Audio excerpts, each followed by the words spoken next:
Welcome to our study this week called Children of the Devil. It's 1 John 3, 4 through 10. The Apostle John started off this chapter with some encouraging words. God has set his love upon his children. It is a love that is foreign to the world, and it's not like our version of love. That love that he set upon his people made them his children. The world doesn't know us and what we are, children of God, because it doesn't know God. All people that are in the grip of this world order do not know God. But we are God's children right now, and one day when Jesus returns, we will be like him. The ultimate state in which we will reside forever has not yet been revealed. We have hints of it, what it will be like, but the details God has kept hidden for that day. This love of the Father not only made us his children, but it also gives us hope. And this hope drives us to purify ourselves, to work out salvation with fear and trembling.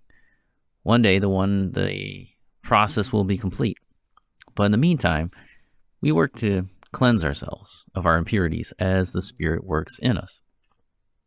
As we look at verses 4 through 10 this week, you need to think of this as part 2 of what we looked at last week, verses 1 through 3, because this is really the second half of John's argument.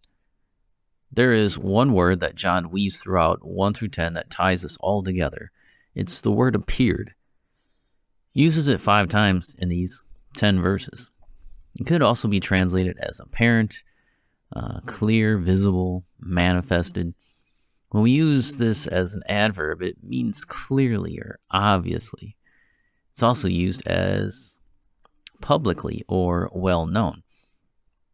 So we have this idea of appearing, along with the idea of knowing. So there's appearing and knowing. Knowing is another word that is used throughout these 2 paragraphs.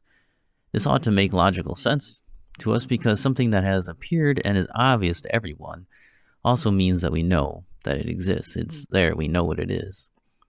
We have a comprehension of what has appeared to us. It reminds me of those videos of people who have devices planted in them that allow them to hear sound for the first time.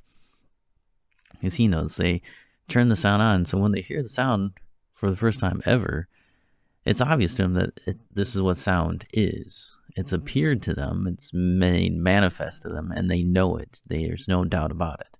They know what sound is then. So that's kind of the idea here. John's going to teach us several things about what has appeared and what we know. First, John took away sin, or Jesus took away sin. Not John, Jesus. He took away sin.